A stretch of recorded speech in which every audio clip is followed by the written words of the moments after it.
Good morning, good afternoon, good evening, my dear.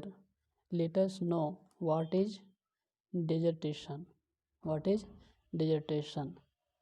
A dissertation or thesis is a document submitted in the support of candidate for an academic degree or professional qualification, presenting the author's research and finding. And a dissertation is a written document that summarize research. That summarize research means dissertation dissertation एक शोध पत्र होता है जिसमें किसी university के द्वारा दिए गए विशेष टॉपिक पर शोध व रिसर्च के बाद लिखी जाती है। इसे हम डिसर्टेशन कहते हैं। चलिए जानते हैं डिसर्टेशन कैसे लिखें। इसके लिए आपका प्रथम 4 पेज बहुत ही इम्पोर्टेंट होती है, जिससे पता चलता है कि आपने इस डॉक्यूमेंट में क्या लिखा है। इसमें मैं आपको एक एग्जांपल से बताऊंगा कि इसकी फॉर्मेट कैसे तैयार करें। तो चलिए स्टार्ट करते हैं। How to make dissertation work. In first page write about your university's name, department's name, dissertation topic, your name, roll number, class, session, program of study in a stylish look, means in a attractive look, because this page is very important for the viewpoint point of marks. In second page make a title preface, मतलब आपके दूसरे page में आपको preface का एक title बना के आपको वहाँ पे उसके नीचे लिखना पड़ेगा। And write down in details. In third page make a title acknowledgement and write down in detail. In fourth page, make a title contents with suitable subtitles. Means this fourth page is very important, because in contents you should include all topics and subtopics or titles and subtitles in this contents with a topic wise. For example, topic 1, topic 2, topic 3. चलिए इसको देखते हैं हम example से कि कैसे हम इसे लिखेंगे। ये आपका फॉर्मेट है फर्स्ट पेज का। यहाँ पे आपके यूनिवर्सिटी का नाम, डिपार्टमेंट का नाम, dissertation work, name, roll number, class, session, और यहाँ पे आपका प्रोग्राम ऑफ स्टडी, मतलब आपको जो टॉपिक यहाँ पे मिला है, जिस टॉपिक पर आपको सर्च करना है, रिसर्च करना है, आपको यहाँ पे लिखना पड़ेगा। और आपको यहाँ पे HOD का सिग्नेचर के लिए आपको यहाँ पे स्थान छोड़ना पड़ेगा। इससे आप चाहे तो कंप्यूटर से एक अच्छे अट्रैक्टिव लुक में इसको डिज़ाइन से इसको आप निकाल सकते हैं। नेक्स्ट आगे बढ़ते हैं। ये आपका प्रीफेस का टॉपिक है, जो मैंने आपको पहले इसके बारे में चर्चा की थी। इसमें आपको उस टॉपिक के बारे में यहाँ पे आपको बतलाना पड़ेगा। जैसे कि इसका टॉपिक है women as a heroic classical English literature. And यहाँ आपको इसके सब्जेक्ट और टॉपिक के बारे में यहाँ पे डील करना पड़ेगा, जो आपने इस डॉक्यूमेंट में बतलाया है। जो मेन जो आपको सब्जेक्ट होते हैं, जो मेन आपके जो टॉपिक हैं, उसको यहाँ पे बतलाना पड़ेगा, यहाँ पे लिखना पड़ेगा। यहाँ पे आपका लिखा गया है, I have given all the information in this project by consulting books and useful website. मतलब आपने इसे बुक के सहारे से और यूजफुल वेबसाइट के सहारे से इसको आपने सूचनाएं को एकत्रित किया है। नेक्स्ट आपका है, I have tried my best to avoid mistake, although if there is a minor mistake please try to avoid it all, you may by yourself correct it. यहाँ तक कोई दिक्कत नहीं। आगे बढ़ते हैं, नेक्स्ट देखते हैं। ये आपका एक्नॉलेजमेंट है। इसमें आपको अपने नाम, अपने टीचर्स का नाम, अपने HOD का नाम और अपने यूनिवर्सिटी का नाम को यहाँ पे बतलाना पड़ेगा। जैसे आपको यहाँ पे लिखना पड़ेगा, अपने टीचर्स का नाम जो आपको इस डिसर्टेशन और थीसिस में आपको यहाँ पे हेल्प कर रहे हैं लिखने के लिए, आपको जो सहायता प्रदान कर रहे हैं, आपको जो हेल्प कर रहे हैं, उसका यहाँ पे नाम लिखना पड़ेगा अपने असिस्टेंट प्रोफेसर का नाम को। और यहाँ पे आपका यूनिवर्सिटी का नाम लिखना पड़ेगा यहाँ पे, और आपका वही यहाँ पे टीचर्स का नाम लिखना पड़ेगा जो आपको हेल्प कर रहे हैं इस थीसिस में, इस प्रोजेक्ट में। यहाँ पे आपके HOD का नाम लिखना पड़ेगा और यहाँ पे यूनिवर्सिटी का नाम लिखना पड़ेगा दोनों टॉपिक पर। इसे आप चाहे तो वीडियो को पॉज कर करके इसको आप पढ़ सकते हैं धीरे धीरे। ठीक है, यहाँ से आगे बढ़ते हैं, चलते हैं नेक्स्ट टॉपिक पर। ये आपका इम्पोर्टेंट्स जो कंटेंट्स थे जो मैंने आपको बताया था, वही आपके यहाँ पे कंटेंट्स हैं। इसको यहाँ पे ऐसे बनाना पड़ेगा आपको। ये आपका एक एग्जांपल है जिसको मैंने यहाँ पे बतलाने का कोशिश किया हूँ।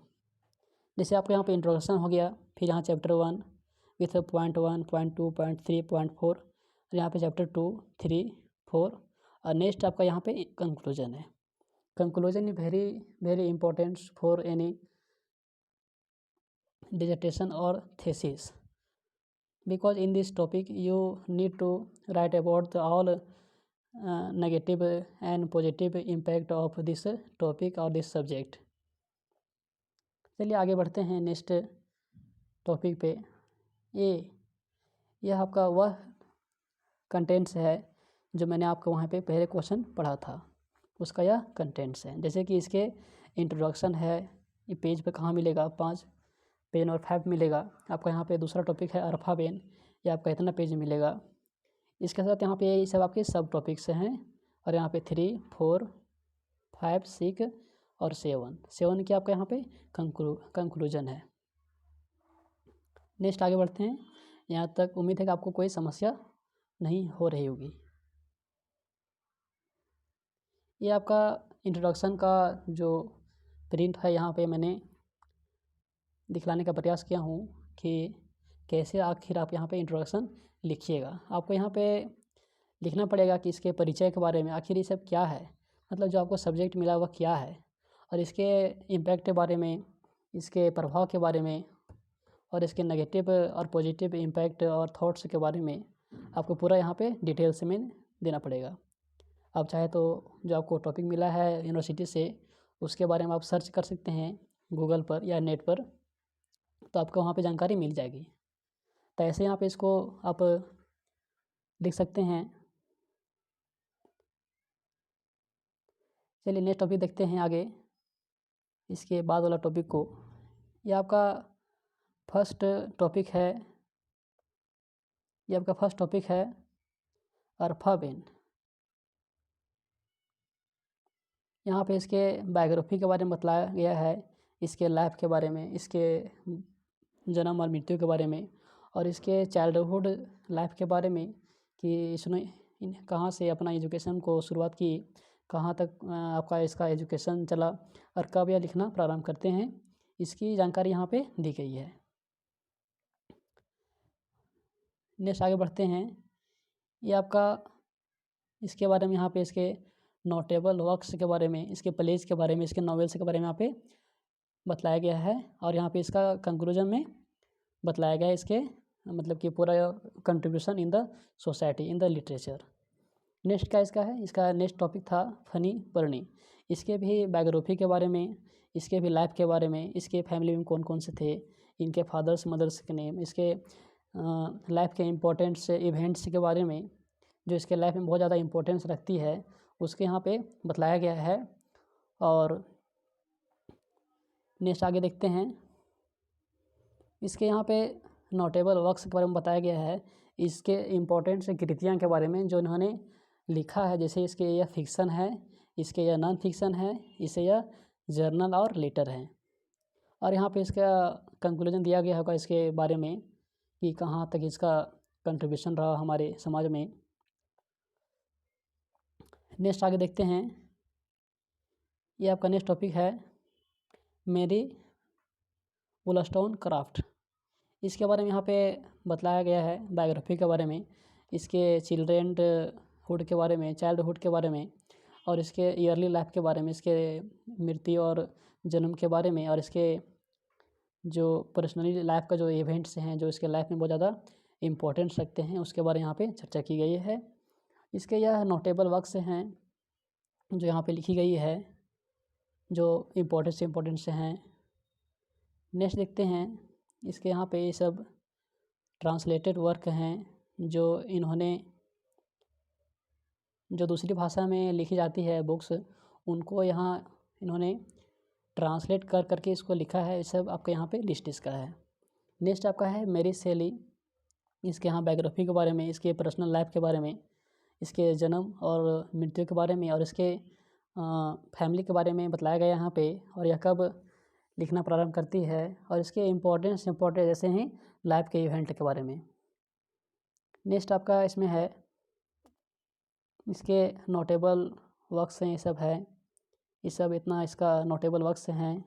और नेक्स्ट टॉपिक क्या था, जेन ऑस्टिन। उसके यहाँ पे बायोग्राफी के बारे में बताया गया डिटेल से कि कहाँ से अपना यह इन्होंने एजुकेशन को पूरा किया और कब से यह इन्होंने अपना लिखना प्रारंभ करते हैं, इसके लाइफ में कौन कौन से इवेंट्स इम्पोर्टेंस रखते हैं, ये सब के बारे में यहाँ चर्चा की गई है।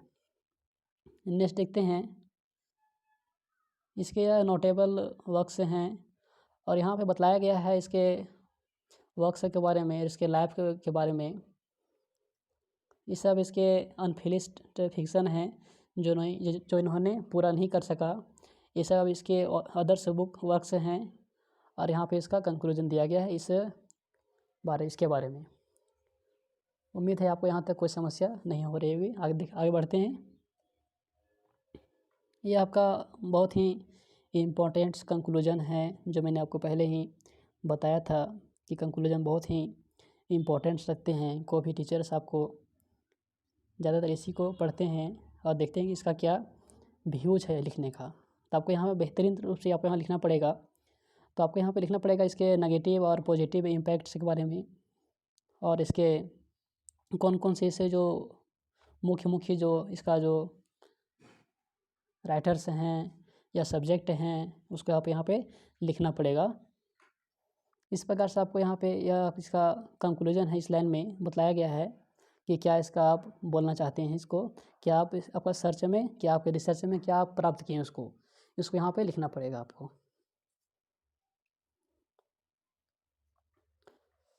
If this video is useful for you then please like and share. Thank you.